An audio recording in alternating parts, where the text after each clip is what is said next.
Aujourd'hui, l'idée, c'était de vous faire un retour sur les résultats du diagnostic territorial. Alors, le diagnostic territorial fait l'objet d'un rapport écrit qu'on vous transmettra et qui pourra être rediscuté dans le cadre des fiches actions des PTSM notamment, et puis auprès de chacun d'entre vous si vous le souhaitez et si vous avez besoin d'éclaircir certains points ou si ça donne lieu à des perspectives.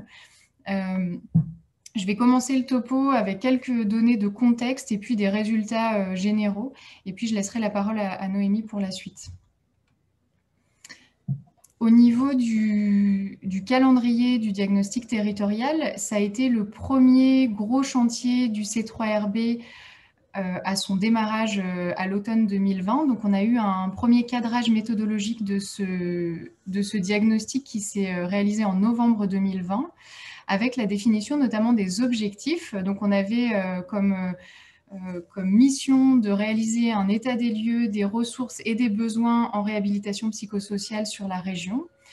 Donc, pour nous, l'idée était donc d'inventorier des lieux qui proposent des soins et des accompagnements de réhabilitation psychosociale, de pouvoir repérer les appuis nécessaires au développement de la réhabilitation psychosociale, les besoins de formation et puis les moyens utiles à l'élargissement de la recherche. En somme, on cherchait à constituer une ligne de base pour que les actions du C3RB se basent sur l'existant de la région en termes de ressources et en termes, bien sûr, de besoins. Les hypothèses qu'on avait au départ, c'était que des soins et des accompagnements de réhabilitation psychosociale existent bel et bien sur la région Bretagne, mais qu'ils sont sûrement mal identifiés et que leur accès n'est pas égal sur le territoire, en fonction de la zone géographique notamment. La deuxième hypothèse était que les professionnels ont des besoins de formation et d'accompagnement relativement variés pour davantage structurer, voire développer l'approche de réhabilitation psychosociale. Et puis enfin, que les usagers, donc les personnes concernées par des troubles psychiques et leurs proches, les familles, ont une connaissance partielle des notions de réhabilitation psychosociale et de ce qu'elles recouvrent, et puis des ressources, des lieux où sont proposés ces soins. À partir de là, nous avons basé le diagnostic sur 2 recueils de données successifs. Un premier recueil de données qui a eu lieu en janvier et février 2021, qui était destiné aux professionnels des champs sanitaires et médico-sociaux. Et un deuxième recueil de données qui était destiné aux usagers, donc aux personnes concernées et aux proches, et qui a eu lieu entre avril et mai 2021. Le rendu du diagnostic auprès de l'ARS, de l'Agence régionale de santé de Bretagne, a eu lieu au début du mois de juin 2021, ce qui nous a permis d'organiser cet événement aujourd'hui pour le restituer de manière beaucoup plus large. Et puis, je pense que les restitutions vont se poursuivre dans le cadre, j'en parlais, des projets territoriaux de santé mentale, surtout comme outil de travail pour les fiches actions concernant le déploiement de la réhabilitation psychosociale dans les différents départements. Je vous en parlais, la méthodologie s'est axée sur 2 modalités de recueil de données. Alors plus précisément, ce qu'on a fait avec les structures sanitaires et médico-sociales, c'était la réalisation d'un questionnaire en ligne qui nous paraissait concordant avec le temps que pouvaient consacrer les professionnels de santé, et puis le souhait aussi d'exhaustivité ou en tout cas de représentativité des différentes structures. Donc ça nous permettait d'avoir une approche avec des multiples répondants. Donc on s'est basé sur l'instruction des GOS de janvier 2019. Donc c'est en gros, sans rentrer dans les détails, c'est une note de cadrage utile au déploiement, à la structuration de l'offre de réhabilitation psychosociale sur une région. Et c'est aussi une note qui nous rappelle les éléments socles, en fait, les soins, les accompagnements tels qu'ils peuvent être et qu'ils doivent être conçus dans le cadre de la réhabilitation psychosociale. Donc, on s'est appuyé là-dessus pour aller chercher, en termes de ressources et de besoins, l'avis des professionnels. L'exploitation de ces données s'est fait très classiquement sous une exploitation Excel qu'on vous présentera juste après.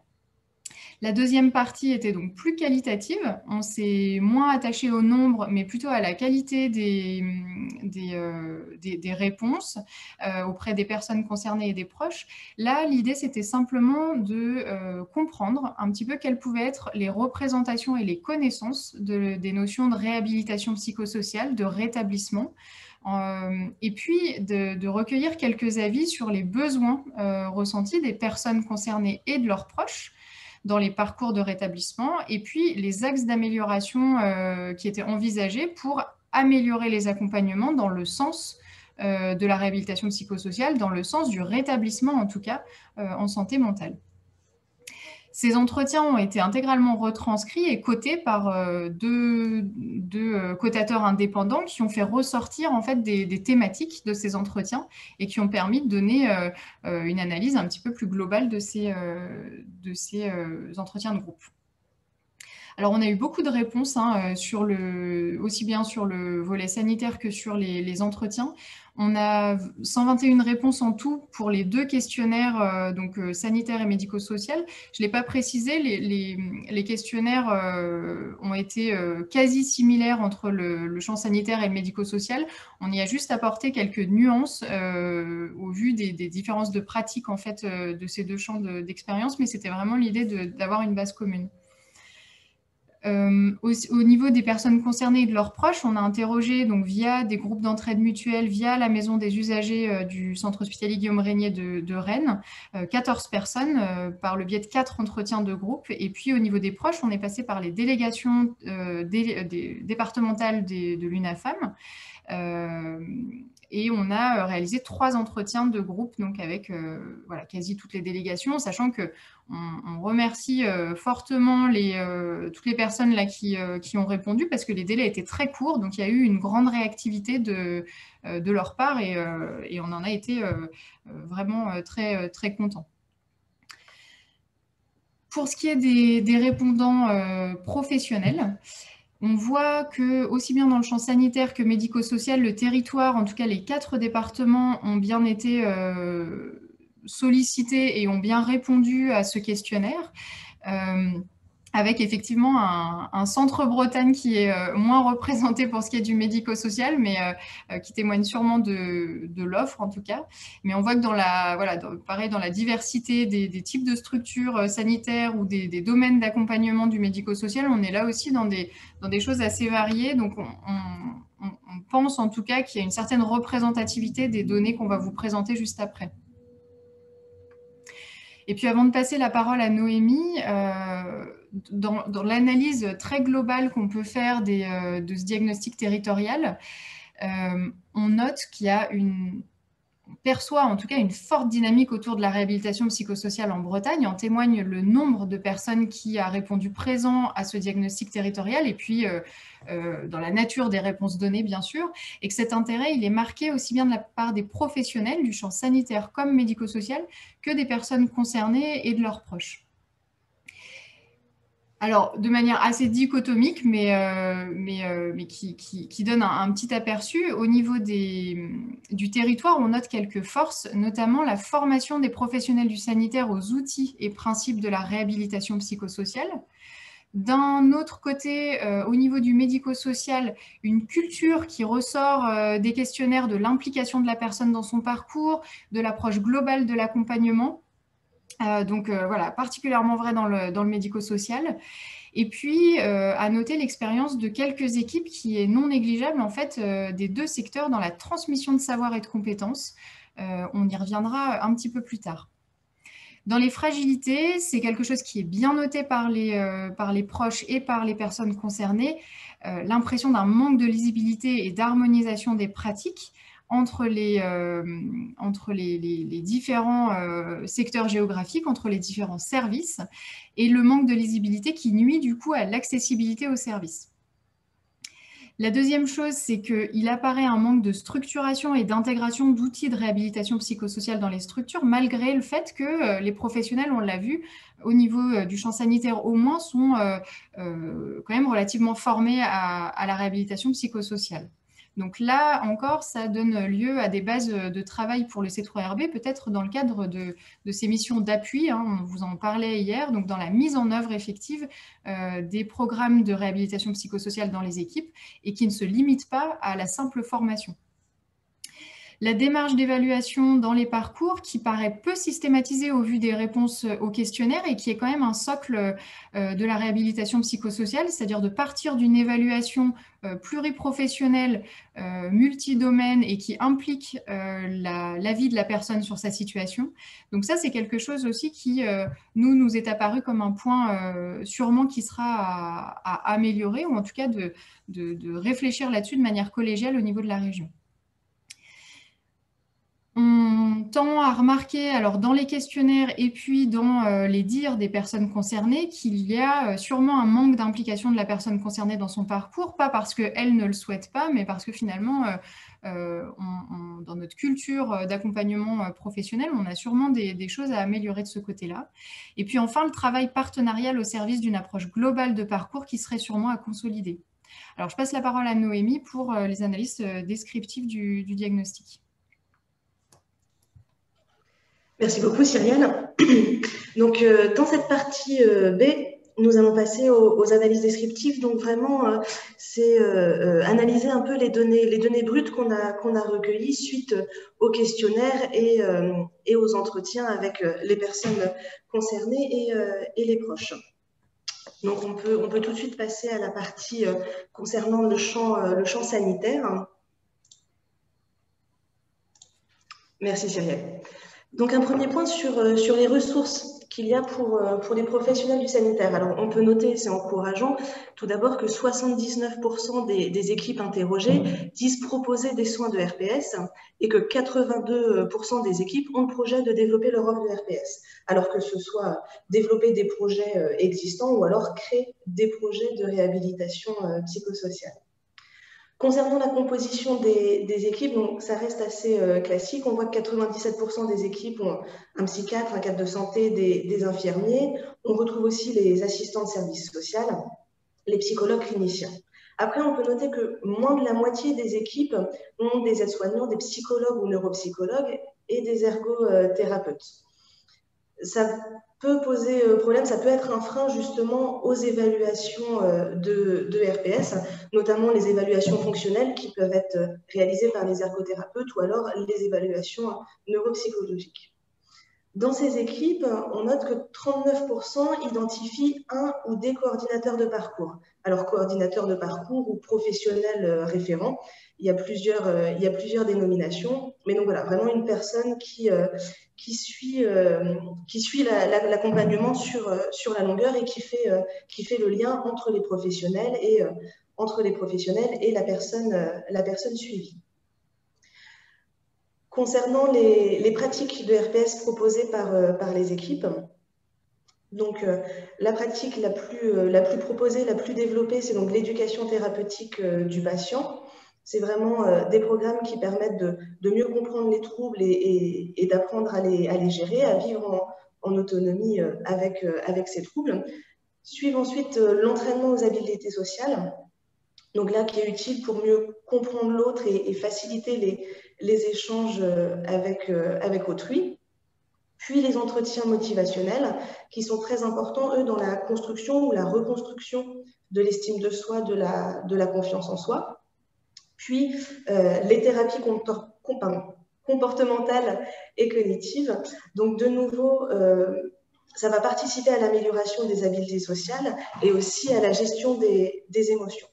On peut noter que moins de la moitié des équipes, par contre, affirment pratiquer la remédiation cognitive, donc que ce soit de la neurocognition ou les cognitions sociales. L'éducation thérapeutique de l'entourage est assez peu développée aussi et les outils type plan de crise sont assez peu présents dans l'offre de soins.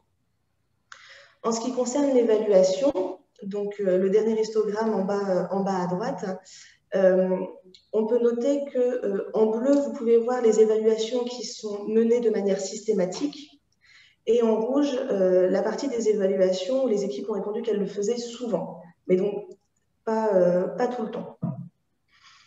L'évaluation clinique est vraiment très représentée. 85% des équipes la réalisent de manière systématique. Et ensuite, cette évaluation systématique tombe à des chiffres un peu plus bas, notamment pour le recueil des projets de la personne ou alors des freins qu'elle peut identifier, le recueil aussi de ses besoins et de la demande d'aide s'il y en a. Là, on peut voir que c'est situé entre 60 et 50% qui est faite de manière systématique.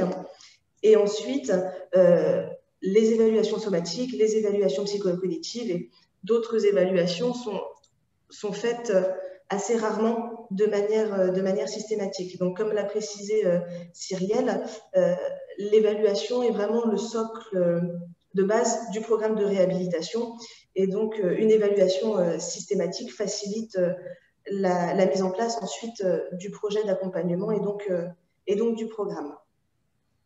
Concernant les besoins des équipes du sanitaire, le premier besoin qui revient de manière spontanée d'ailleurs, qui est exprimé de manière spontanée par les équipes, c'est le besoin de formation.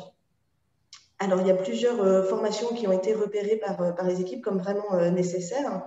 En premier, on retrouve les outils de RPS et la coordination de parcours. C'est quelque chose qui est moins développé dans les équipes du sanitaire, donc c'est logique de retrouver ce besoin en premier. Ensuite, nous avons l'accompagnement de l'entourage et la remédiation cognitive. Et enfin, l'approche motivationnelle et l'évaluation dans les parcours de RPS. Donc, ça reste cohérent avec les pratiques des équipes actuellement.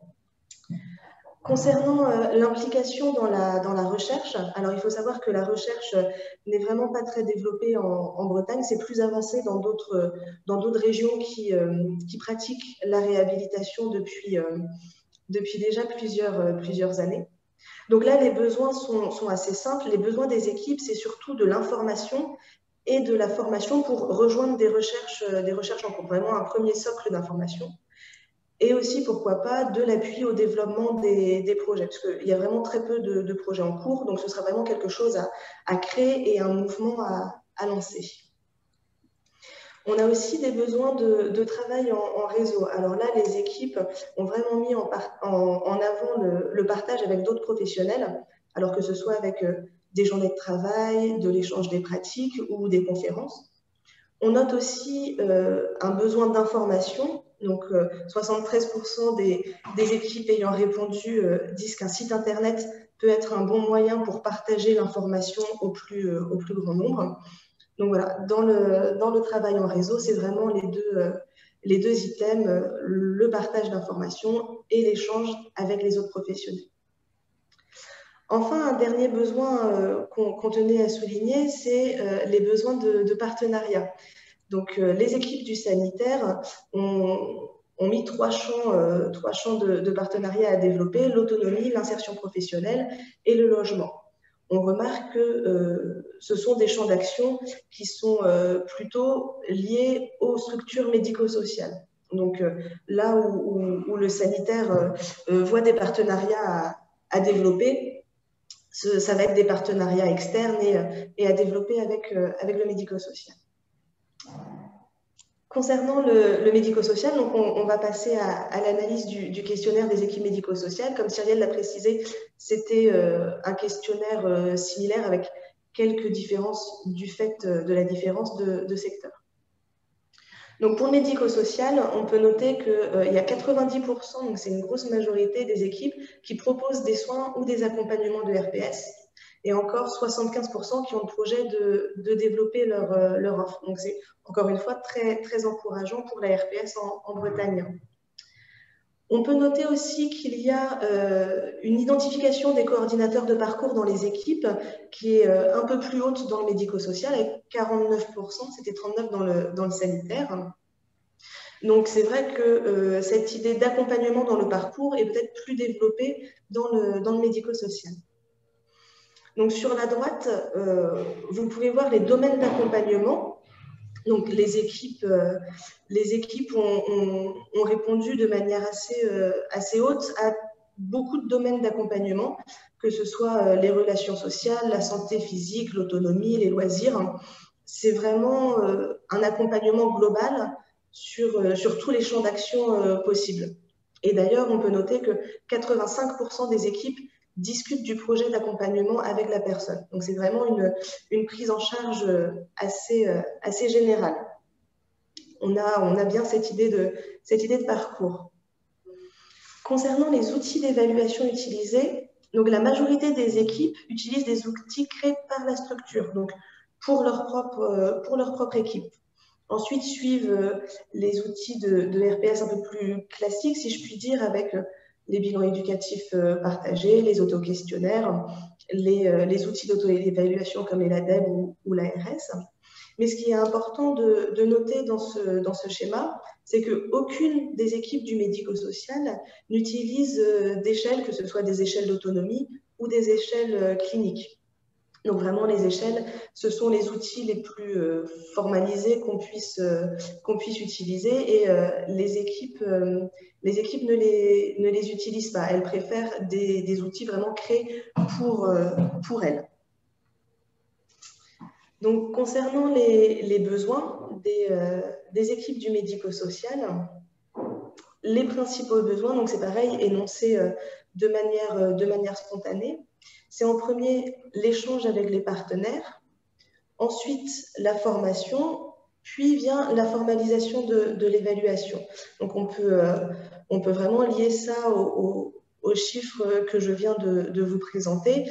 Il y a une conscience des équipes qu'il y a une nécessité de formaliser l'évaluation et d'homogénéiser l'évaluation. Concernant la formation, je pense que du fait de la différence de pratique, le besoin de formation n'est pas le même que dans le sanitaire. On retrouve des besoins surtout pour les entraînements aux habilités sociales, l'approche motivationnelle et les postures et principes de la réhabilitation psychosociale. Donc là, il y a une petite différence avec le sanitaire. Pour les partenariats à développer, donc on a vu dans le sanitaire que les équipes souhaitaient développer des partenariats plutôt dans des champs d'action qui étaient liés au médico-social. Et à l'inverse, ici, les équipes du médico-social souhaitent développer en priorité des partenariats dans la santé psychique, donc justement des partenariats avec la sphère sanitaire, puis dans les relations sociales et l'autonomie. Mais ces deux besoins sont vraiment très complémentaires dans le sanitaire et dans le médico-social. Et enfin, les besoins de travail en réseau, comme dans le sanitaire, c'est vraiment de l'échange avec les autres professionnels, que ce soit de l'échange d'informations ou alors de l'échange de pratiques, avec les journées de travail, les échanges de pratiques et les conférences thématiques. Donc ça, c'est vraiment ce qui revient dans les deux secteurs, c'est pouvoir échanger avec d'autres professionnels sur la pratique. Donc voilà, c'était le point pour les questionnaires des professionnels. Nous allons passer donc aux données recueillies auprès des personnes concernées, donc suite à des entretiens semi-directifs. Nous les avons interrogés tout d'abord sur les deux notions que sont la réhabilitation psychosociale et le rétablissement. L'idée, c'était de savoir quelles informations ils avaient sur ces deux notions et quelle compréhension ils en avaient. Donc, pour la réhabilitation psychosociale, les personnes comprennent bien la finalité de la réhabilitation. Les notions d'insertion sont revenues très souvent, de lien social et puis aussi d'autonomie, de vivre en autonomie. Donc, la finalité de la réhabilitation est très bien comprise. Néanmoins, ce qui est plus compliqué à percevoir pour les personnes, c'est justement l'offre de réhabilitation qu'il y a sur le territoire. Où est-ce qu'on peut accéder à des programmes de réhabilitation? Et ça, c'est vrai que ça donne l'impression d'un processus long et compliqué d'accès. Pour le rétablissement, qui est un terme d'ailleurs préféré à la réhabilitation psychosociale, les personnes nous disaient qu'elles préféraient parler de rétablissement que de réhabilitation. Encore une fois, la finalité du rétablissement est très bien perçue. Vraiment, l'idée de retrouver une vie en autonomie dans la société, c'est vraiment des notions qui sont revenues à chaque entretien. Et aussi l'idée de réinsertion et d'insertion sociale. C'est vraiment ce qui est revenu le plus quand on parlait du rétablissement. Ensuite, donc, On a demandé à ces personnes ce qui pouvait être... Est-ce que tu peux... Merci. Ce qui pouvait être utile au rétablissement selon elles. Donc, alors, ça va se diviser en deux grands items. Premièrement, les forces personnelles. Donc, ça peut être l'autonomie, la confiance en soi, l'acceptation des troubles. Mais pour elles, c'est pas suffisant. Ces forces personnelles doivent être étayées par l'entourage et aussi l'insertion sociale. Alors, ça va passer bien sûr par les liens sociaux, donc de tout ordre, que ce soit avec les proches, avec les professionnels, les autres malades, ou alors dans le cadre associatif. Et ce lien social est vraiment très important, c'est quelque chose qui est revenu assez souvent. Ça soulève d'autres enjeux, et notamment rompre l'isolement. L'isolement est vraiment présenté comme un des freins, si ce n'est le frein le plus important au rétablissement. C'est vraiment quelque chose qui a été accentué lors des entretiens. Le fait de se fixer des objectifs et d'avancer vers ces objectifs, selon eux, permet aussi d'accéder au rétablissement, et tout ça en travaillant sur la confiance en soi, la valorisation. Le sentiment d'utilité a été aussi présenté à plusieurs reprises. Et donc, pour aider dans tout ce travail, il y a deux facteurs clés qui sont ressortis des entretiens. C'est la non-stigmatisation. Stigmatisation est vraiment présentée comme un frein au rétablissement. Et aussi l'adaptation de l'environnement. Ils ont conscience que la réhabilitation et le rétablissement, c'est vraiment rentrer dans un processus long et qui nécessite aussi l'adaptation de l'environnement. C'est vraiment quelque chose que la personne seule ne peut pas faire. Il faut vraiment qu'il y ait un accompagnement de tout l'entourage et de tout l'environnement. Enfin, un dernier point, on a demandé aux personnes, selon elles, qu'est-ce qui pouvait être amélioré, justement, dans les pratiques ou dans l'accès à la réhabilitation psychosociale. Ce qui arrive en premier, donc, c'est cette déstigmatisation, qui est vraiment un frein. Et alors, il y a deux versants, c'est la déstigmatisation alors, de l'environnement classique, mais aussi des professionnels. Donc, c'est là où vraiment la posture de réhabilitation prend tout son sens. Il y a aussi un changement de pratique, mais un changement de posture des professionnels à adopter. Ensuite, ce qu'ils demandaient, c'était aussi plus d'informations. Si on part du principe que la personne doit faire elle-même le choix de son projet de vie, elle a besoin pour cela en fait d'une base d'informations afin de prendre les bons choix. Alors, des informations sur différentes choses, que ce soit son parcours, mais aussi les traitements ou les soins.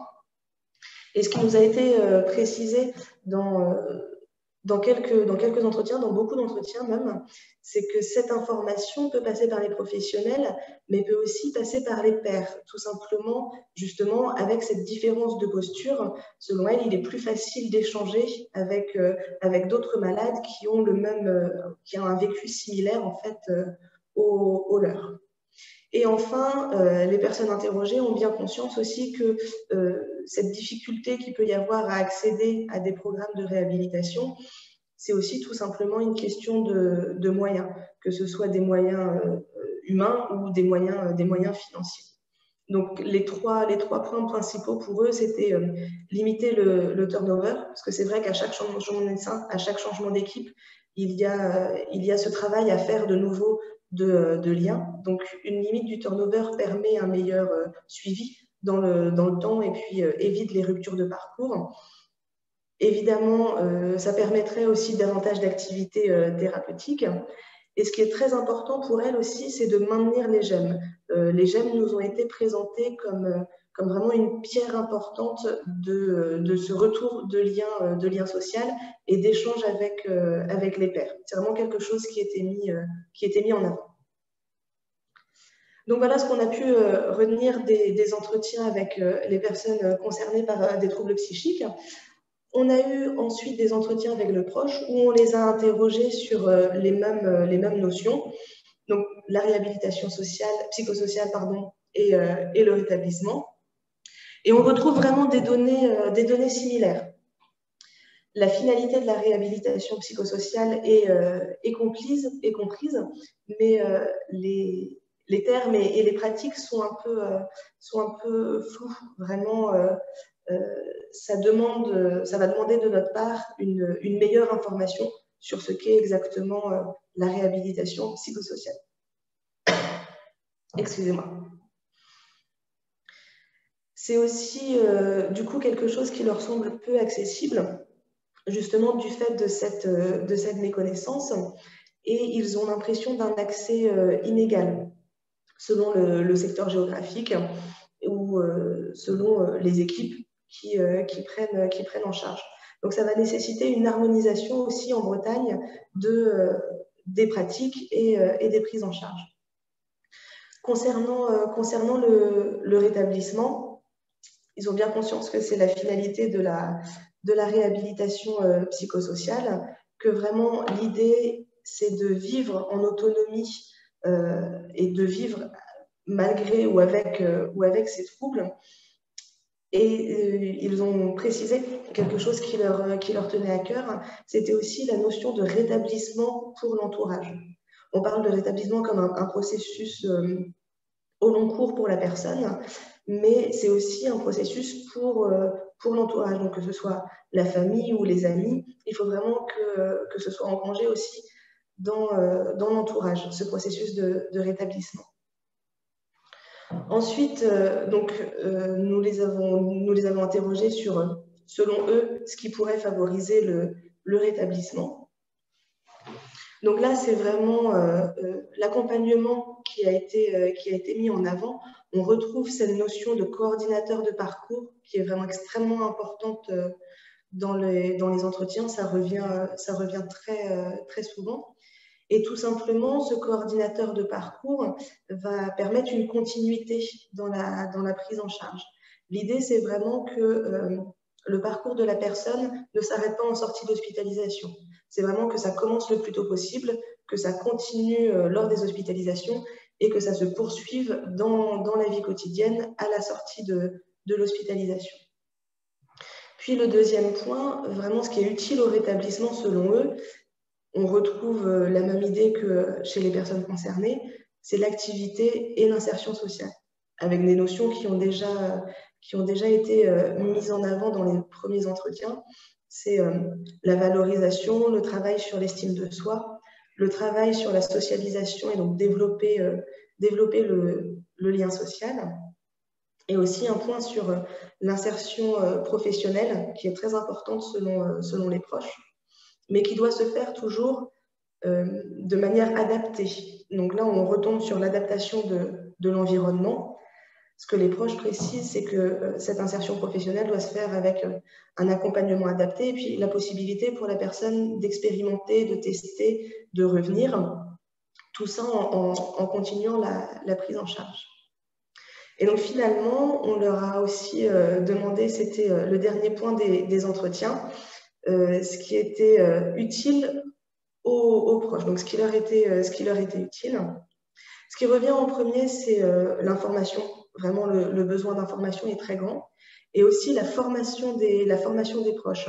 Ce qu'ils nous ont expliqué, c'est que pour que eux soient utiles au rétablissement de leurs proches, ils avaient besoin d'être formés. Ça allait plus loin que juste de l'information des professionnels. C'était vraiment une formation aux outils et puis à cet accompagnement. Encore une fois, le coordinateur de parcours, extrêmement important pour les proches. Et puis, cette formation et puis le travail des coordinateurs de parcours, c'est aussi pour développer une alliance avec les professionnels. Encore une fois, ce qu'ils souhaitent, c'est vraiment aider au rétablissement de leurs proches. Et ils sont persuadés que vraiment échanger avec les professionnels et créer cette alliance aussi permet que tout le monde aille dans la même direction et permet vraiment de créer ce réseau autour de la personne. Puis un dernier point qui a été soulevé, c'est que ces échanges avec les professionnels et cette formation des proches leur permettrait aussi de retrouver leur place de proche. Il nous a été précisé qu'ils ne sont ni coordinateurs de parcours, ni professionnels, et que parfois, ils aimeraient juste être une mère, un père, un ami. Donc voilà, c'est vraiment aussi une des finalités qu'ils ont mis en avant. Voilà pour les données brutes en quelque sorte du diagnostic. Et je vais repasser la parole à Cyrielle pour les analyses croisées justement de toutes ces notions-là. Merci beaucoup. Merci Noémie. Je vais essayer d'être pas trop longue pour avoir le temps pour quelques questions s'il y en avait. Donc quelques analyses transversales. Euh, Ces analyses transversales sont en lien soit avec les principes de la réhabilitation psychosociale, soit des éléments qui nous paraissaient utiles dans la construction des actions du C3RB. Donc, on va commencer par l'implication de la personne concernée. Vous l'avez lu en filigrane à travers les différentes présentations, mais un focus plus spécifique puisque c'est ressorti comme quelque chose d'axe à améliorer dans les entretiens avec les usagers et les familles, et puis que c'est un socle de base à la réhabilitation psychosociale. Alors, sur les données du questionnaire, on s'est basé sur quelques éléments particuliers. Donc, l'évaluation que peut faire la personne elle-même de sa situation.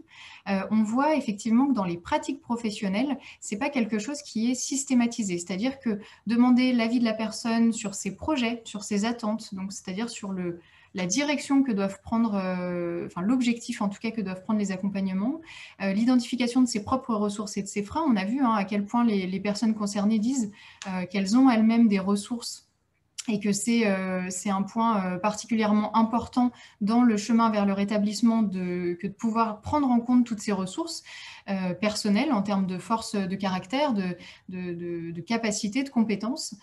Et au niveau de la demande d'aide, c'est-à-dire de pouvoir être aidé sur les domaines qu'on identifie soi-même comme nécessaires. Donc on voit que cette approche-là, elle n'est pas encore tout à fait dans la culture des équipes, en tout cas pas faite de manière systématique. Alors là, pas de critique, hein, on est tous sujets à nos formations, à nos manières de faire. Et puis, c'est simplement d'avoir un regard un petit peu plus distancié sur les pratiques, mais bien sûr, sans jugement de ce côté-là. L'information qui est donnée à la personne au cours de son parcours. Alors, dans le questionnaire, il y avait peut-être deux questions qui pouvaient renvoyer à ça. D'une part, la restitution de l'évaluation à la personne en entretien, une fois, au début de son parcours ou lors de réévaluation. Et puis, le fait de lui proposer une synthèse écrite de cette évaluation. Alors, quand on pense à une synthèse écrite, c'est aussi dans le lien avec la compensation des difficultés, du handicap lié à des difficultés cognitives, hein, de mémoire, d'attention. Qui peut être le cas hein, dans les troubles psychiques. Alors, la restitution de l'évaluation à la personne, on le voit, elle est loin de se faire de manière systématique. Et puis, la synthèse écrite, alors il y a une valence beaucoup plus importante dans le médico-social, où il y a visiblement une culture bien plus présente de ce côté-là, mais qui concerne 25% des équipes du sanitaire hein, dans la systématisation de cette démarche-là. Donc peut-être à renforcer, en tout cas si les équipes y voient un intérêt, et puis si les proches, les personnes concernées et les proches y voient aussi un intérêt. Pour ce qui est de la discussion sur les orientations vers les soins et accompagnement, là on voit par contre que les équipes discutent des accompagnements, de ce qui va être proposé à la personne. Alors, on tempère avec le fait qu'on part du coup pas sur le même niveau d'information visiblement, hein, si la synthèse n'a pas été, si l'évaluation n'a pas forcément été retranscrite à la personne. Mais en tout cas, il y a cet effort-là des équipes de discuter avec les personnes de l'orientation, du choix des accompagnements.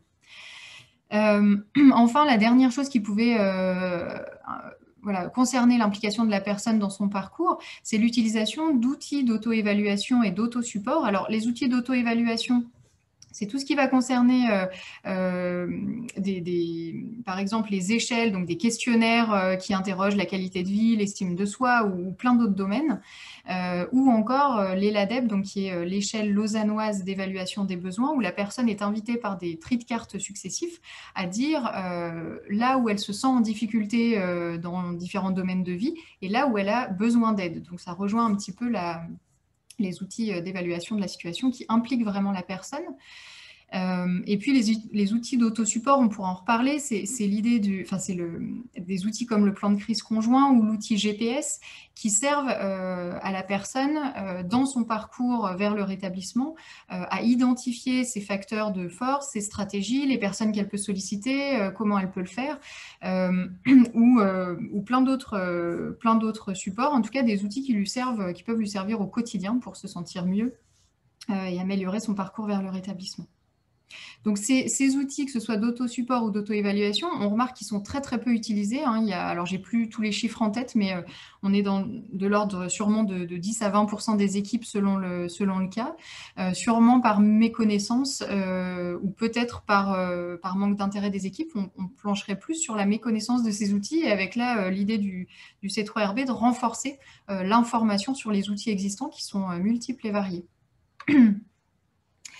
Deuxième point, l'approche globale de l'accompagnement, qui est un des fers de lance aussi de l'approche de réhabilitation psychosociale, dans le sens où elle s'attache au projet de la personne, aussi varié qu'il soit. On voit effectivement que dans le sanitaire, l'approche est plutôt spécialisée, centrée sur la santé psychique, un petit peu sur l'autonomie quotidienne et les relations sociales, quand le médico-social a une approche qui paraît plus généraliste, plus globale. En témoignent aussi les partenariats au service du parcours qui sont dans le champ sanitaire davantage développés sur la santé psychique. En fait, quand on note les chiffres, là, il me semble me souvenir que les partenariats sont très fortement cités pour ce qui est de la santé psychique, un petit peu moins pour les autres domaines, mais quand même présents.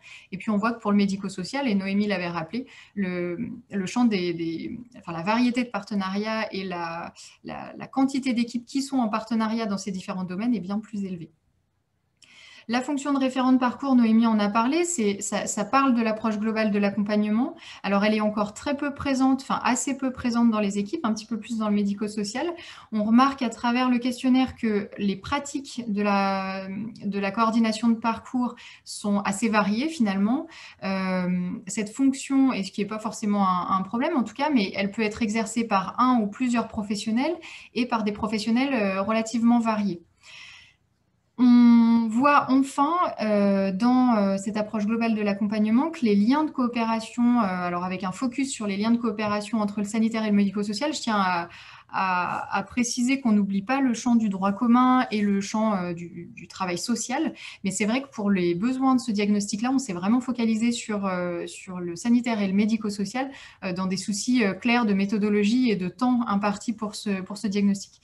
En tout cas, l'interpellation du sanitaire par les structures médico-sociales dans le cas des situations de crise, elle est clairement instituée et donc il n'y a pas de doute là-dessus.